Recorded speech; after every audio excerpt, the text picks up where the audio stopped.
Assalamualaikum warahmatullahi wabarakatuh. Perkenalkan, nama saya Faliza Ulfani, PP 180105-2002, kelas 3 BTC, Program Studi Ketiga Teknik Telekomunikasi, jurusan Teknik Elektro, Politeknik Negeri Padang. Pada kali ini saya akan menjelaskan tentang praktikum 1 saya, yaitu pengukuran redaman menggunakan OTDR, analisa pengaruh tekukan microbending dengan faktor variasi jari-jari terhadap rugi-rugi pelemahan intensitas cahaya kabel fiber optik single mode jenis Dutch 12 core. Di sini saya dibimbing oleh dosen saya yang pertama yaitu Aprinal Adila STMkom dan yang kedua yaitu Poppy Maria STMT.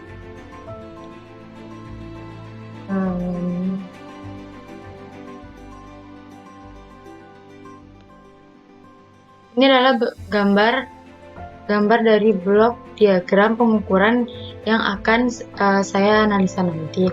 Di sini itu terdapat 5 gambar dan masing-masing gambar ini memiliki tabel masing-masing. Itu terdapat juga 5 tabel di sini. Yang pertama itu tanpa bending. Ini adalah tabel tanpa bending dengan panjang gelombang 1300 dan 1490. Di sini terdapat 12 warna yang memiliki POut yang berbeda-beda. PN-nya sudah diketahui pada gambar terdapat PN-nya yaitu min 7 dBm. Ini itu penghitungan loss dari masing-masing warna ini.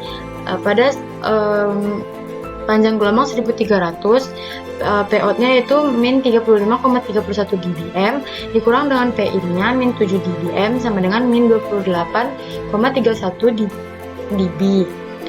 Selanjutnya masing-masing warna kita cari loss-nya dengan cara yang sama, yaitu POut dikurang PIN. Di sini terdapat seluruh warna dicari, yaitu warna oranye, coklat dengan POut min 19,52, abu-abu dengan POut min 30,77 dBm, kemudian putih dengan POut min 27,94 dBm.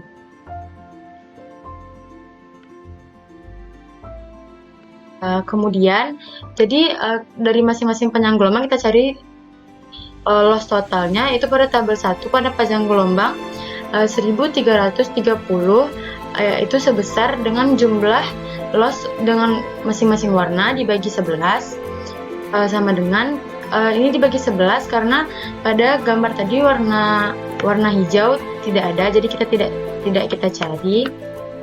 Warna hijau tidak kita cari, jadi dibagi dengan 11. Total loss pada masing-masing warna itu yaitu min 174,19 dibagi 11, yaitu loss totalnya yaitu min 15,83 dB. Kemudian pada loss tabel 1 pada panjang gelombang 1490, jumlah loss warna core yaitu min 181,54 dibagi 11, yaitu min 16,50 dB. Kemudian kita lanjut pada tabel 2, yaitu tanpa bending juga, panjang gelombang 1550. Kemudian ini kita cari dengan cara yang sama seperti tabel yang pertama tadi. Masing-masing warna kita cari dan kita cari juga loss total loss-nya. Pada tabel 2 itu min 12,03 pada panjang gelombang 1330. Kemudian pada panjang gelombang 1490 total loss-nya itu min 12,09 dB. Pada tabel 3 juga kita cari dengan cara yang sama, mencari loss-nya POut dikurang PIN. Di sini kita dapatkan total loss pada panjang gelombang 1330 yaitu min 12,38 dB dan pada panjang gelombang 1490 min 12,65 dB. Pada tabel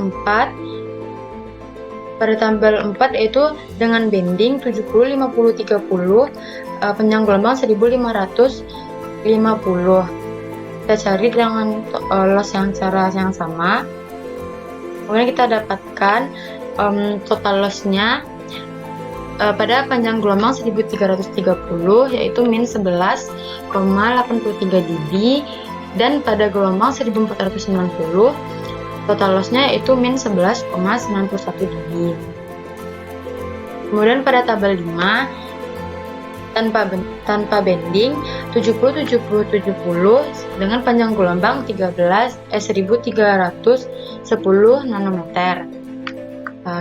Kita cari juga masing-masing warna lossnya, sehingga kita dapatkan total loss pada tabel 5 yaitu gelombang 1330 yaitu min 15,83 dB, dan pada panjang gelombang 1490 kita dapatkan lossnya min 13,22 dB. Di sini dapat kita analisa.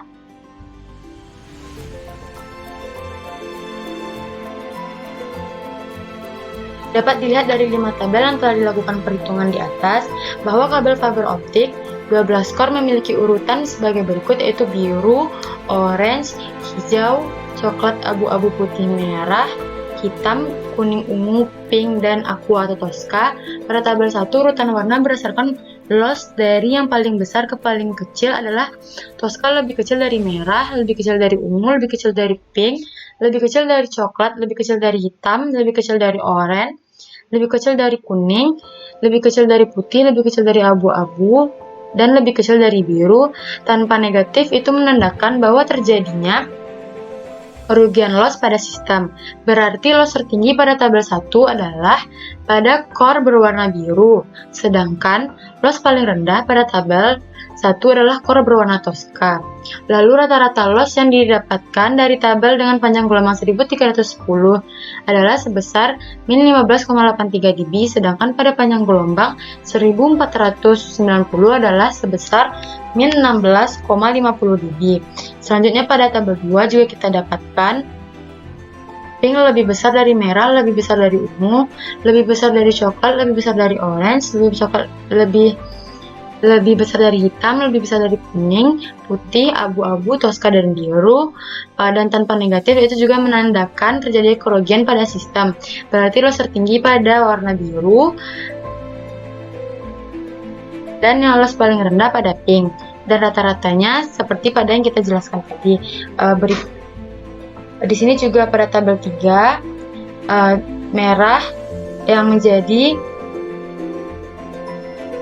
loss paling rendah dan biru menjadi loss yang paling tinggi dengan panjang gelombang pada 1310 sebesar min 12,38 dB, dan pada gelombang 1490 adalah sebesar min 12,65 dB.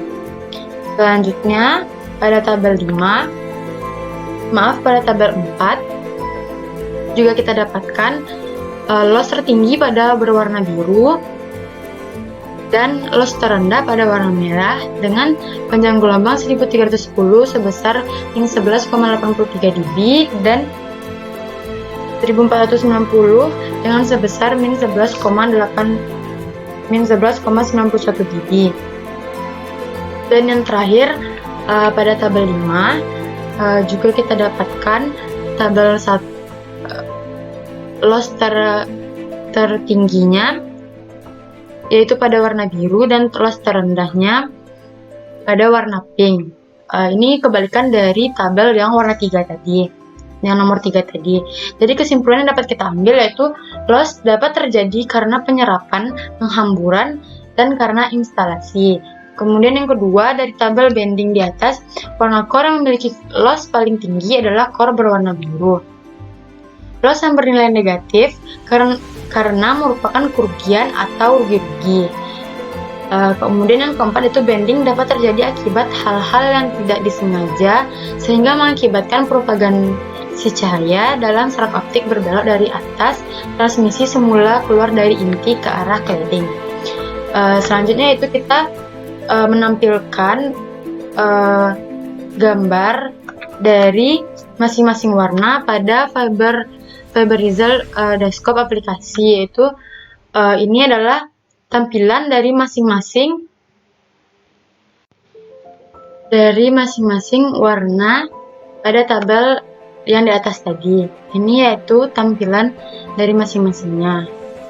Ini adalah gambar tampilannya.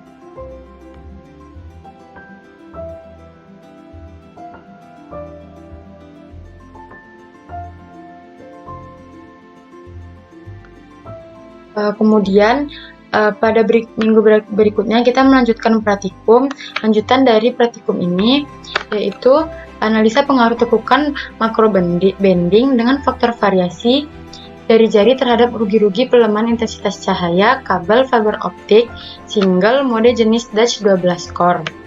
Di sini kita dapat mengambil analisanya dari hasil keluaran dari masing-masing warna tadi pada fiberizer ini.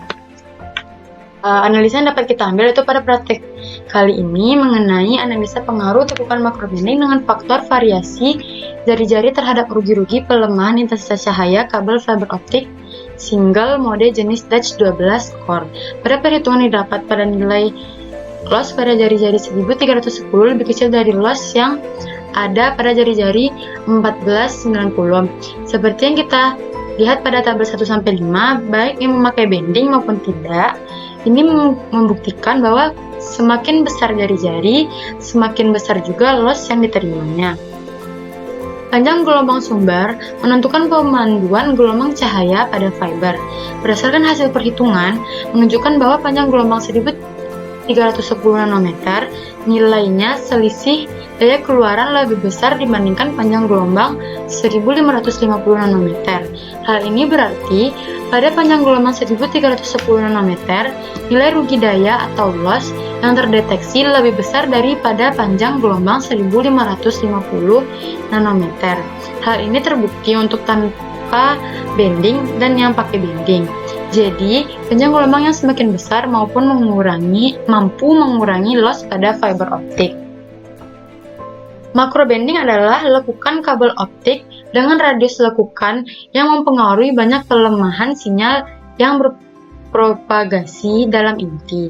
Adanya lekukan dengan radius lekukan lebih besar dari radius inti serat optik mengakibatkan sebagian sinyal hilang, terutama dalam lekukan serat optik.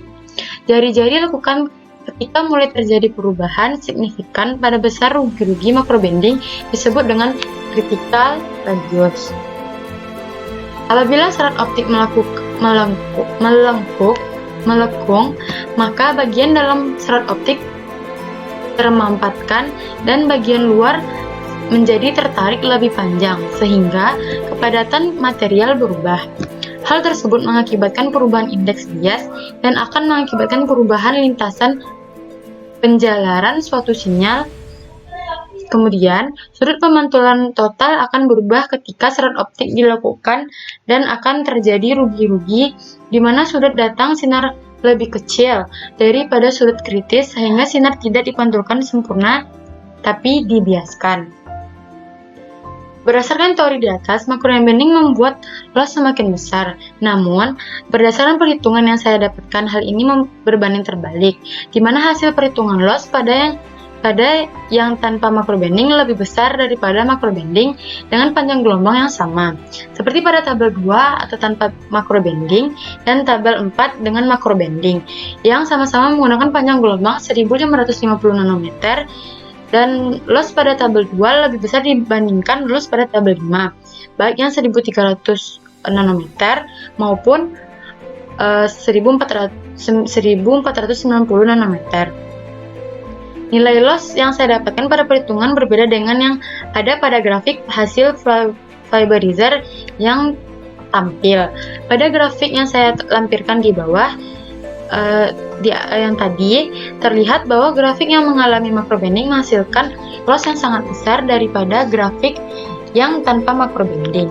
Seperti gambar 1A dan 1B, terlihat bahwa loss grafik 1A tanpa makrobending lebih kecil daripada loss yang ada pada grafik 1B yang makrobending. Hal ini sesuai dengan teori yang ada, bahwa makrobending bisa menyebabkan loss semakin bertambah. Sekian penjelasan saya mengenai praktikum 1. Apabila ada kesalahan, saya minta maaf. Assalamualaikum warahmatullahi wabarakatuh.